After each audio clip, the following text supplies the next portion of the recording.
Good morning students. BEd second year के paper guidance and counselling निर्देशन व परामर्श के अंतर्गत आज हम देखने वाले हैं कि एक निर्देशनकर्ता के रूप में शिक्षक की भूमिका क्या होती है, क्योंकि विद्यालयों में निर्देशन का कार्य एक शिक्षक के द्वारा ही किया जाता है। अतः एक शिक्षक की भूमिका यहाँ पर महत्वपूर्ण होती है। इसलिए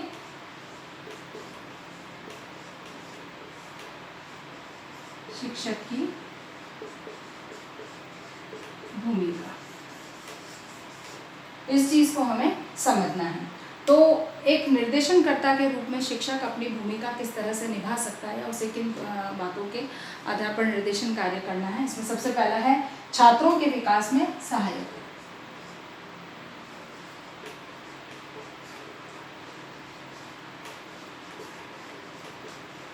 छात्रों के विकास में सहायक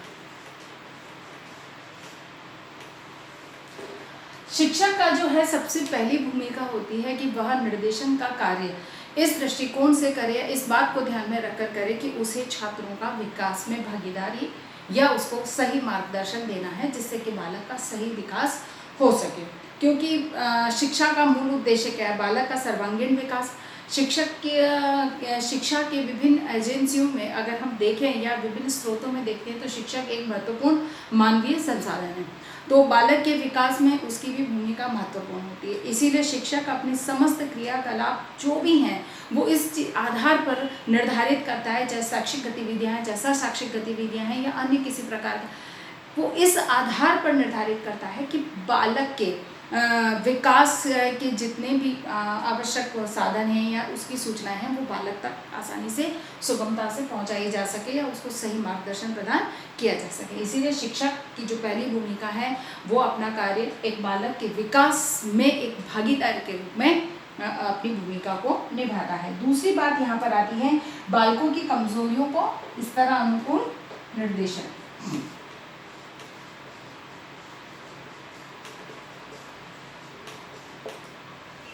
कमजोरियों का निवारण,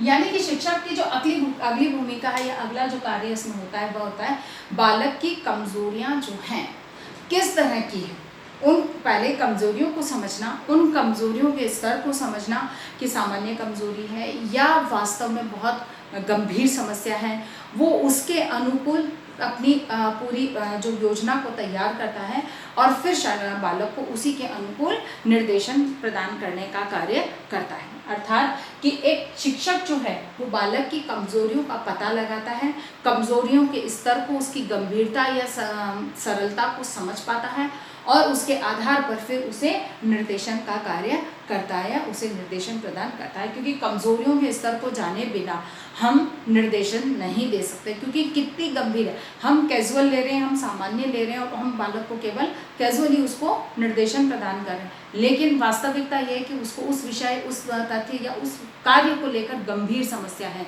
हम उसकी गंभीरता हमें पता नहीं है, तो ऐसे में उसकी कमजोरी का निवारण नहीं हो सकता। इसीलिए इसी चीज को ध्यान में रखकर निर्देशन का कार्य करता है। फिर है प्रोत्साहन।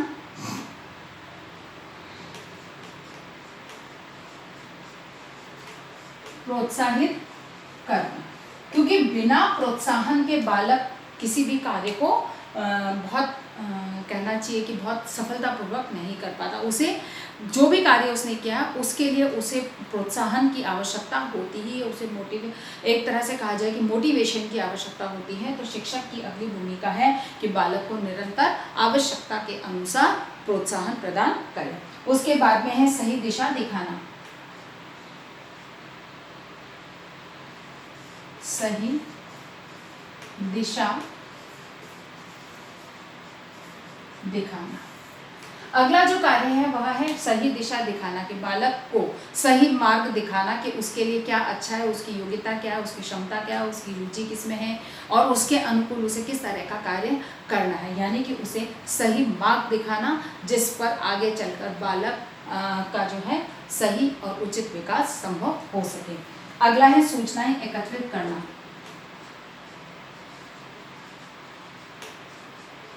सूचनाएं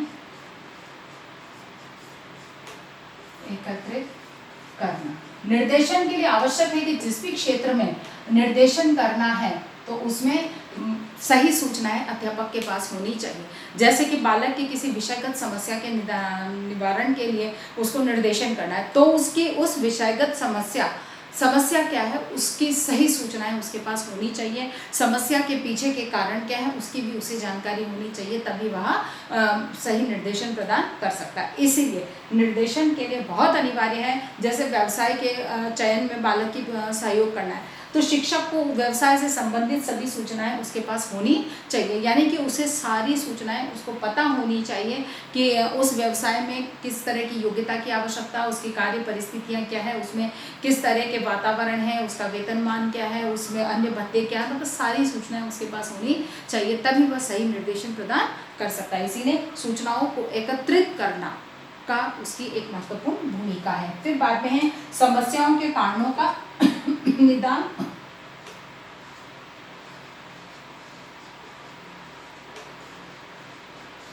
समस्याओं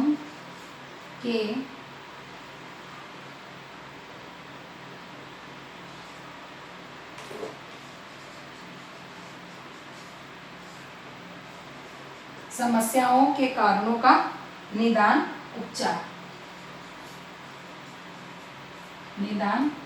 और उपचार।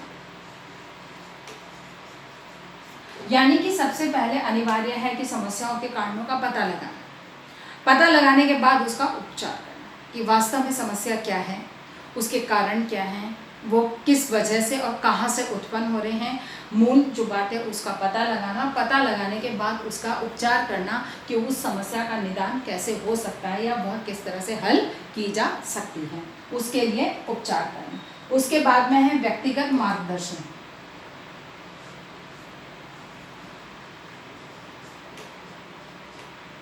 व्यक्तिगत मार्गदर्शन, ठीक है ना। व्यक्तिगत मार्गदर्शन भी इसका एक भूमिका है कि बहुत सारी ऐसी समस्याएं होती हैं जो बालक सभी के सामने हर समय हर जगह शिक्षक से शेयर नहीं कर सकता है। कुछ उसकी व्यक्तिगत समस्याएं होती हैं, उसके लिए अनिवार्य है कि उसे व्यक्तिगत रूप से ही सुना समझा जाए और फिर व्यक्तिगत रूप से ही उसका निर्देशन किया जाए, क्योंकि सामूहिक रूप से अगर कभी बात होती है तो हो सकता है कि वह बालक के लिए बड़ी अपमानजनक स्थिति हो जाए या बालक के लिए एक कहना चाहिए कि ऑकवर्ड स्थिति हो जाए, जिससे कि वह उसका समाधान प्राप्त करने की बजाय और अधिक समस्याओं में उलझ जाए। इसीलिए अनिवार्य है कि व्यक्तिगत मार्गदर्शन जहाँ आवश्यक है वहाँ पर इसका उपयोग शिक्षक को करना चाहिए। उसके बाद में है सामूहिक स्रोतों से सीखने।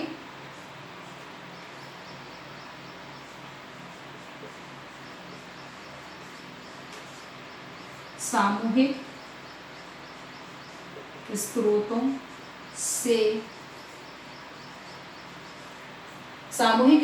से सीखने के अवसर,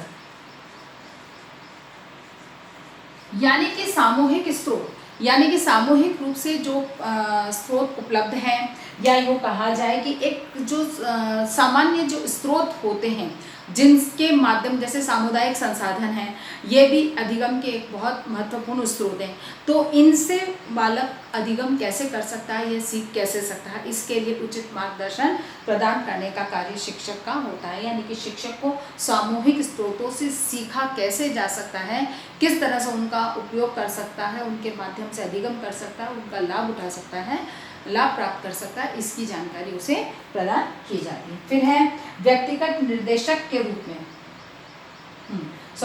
कक्षा अध्यापक के रूप में।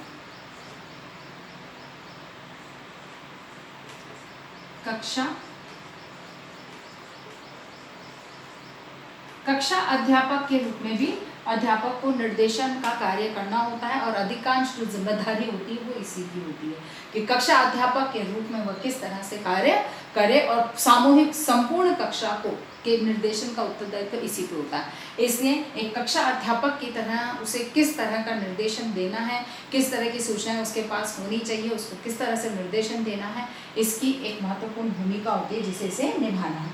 फिर विषय अध्यापक के रूप में,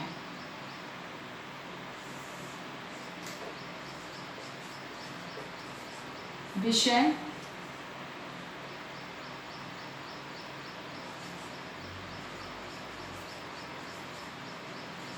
अध्यापक के रूप में, ठीक है ना, एक विषय अध्यापक के रूप में भी, क्योंकि अनिवार्य है कि आप शिक्षक जब एक कक्षा अध्यापक है तो वो किसी एक विषय का अध्यापक होगा। एक कक्षा के लिए वो अध्यापक है, दूसरी कक्षाओं के कक्षा अध्यापक है, दूसरी कक्षाओं के लिए वो विषय अध्यापक है। अर्थात कि वह जहाँ एक कक्षा अध्यापक के रूप में अपने निर्देशन की भूमिका निभाता, वहीं पर विषयगत जो समस्या है उनके निवारण के दृष्टिकोण से भी उसे निर्देशन का कार्य करना होता है। फिर खेल शिक्षक,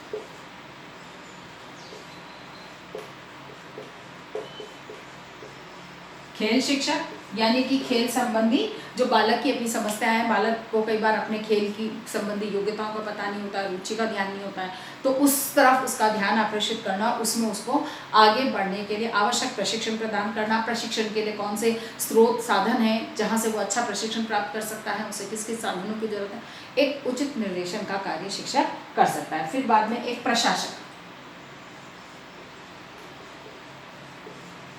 कि प्रशासक के रूप में भी एक शिक्षक महत्वपूर्ण भूमिका निभाता है। इसलिए एक जैसे विद्यालय की गतिविधियों में एक प्रशासनिक जो व्यवस्था होती है, उसमें जब वो प्रशासनिक व्यवस्थाओं का निर्माण करता है या एक समय सारणी बनाता है, तो वो बालक की समस्याओं को ध्यान में रखते हुए उसी अनुकूल उनका निर्माण करता है, जिससे कि बालक को किसी समस्या का सामना न करना पड़े, और अगर कभी ऐसी स्थिति आती है तो उसे किस तरह से सही दिशा निर्देश दिए जाने चाहिए, उस पर शिक्षक कार्य करता है। और फिर बाद में अंतिम बात आती है अनुशासन।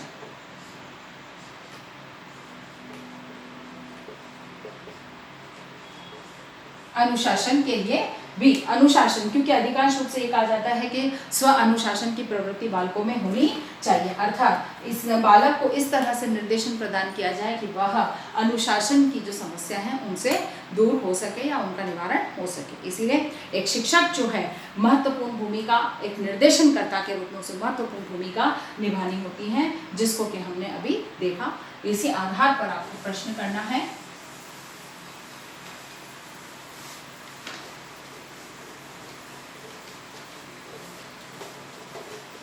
हमारा आज का प्रश्न है,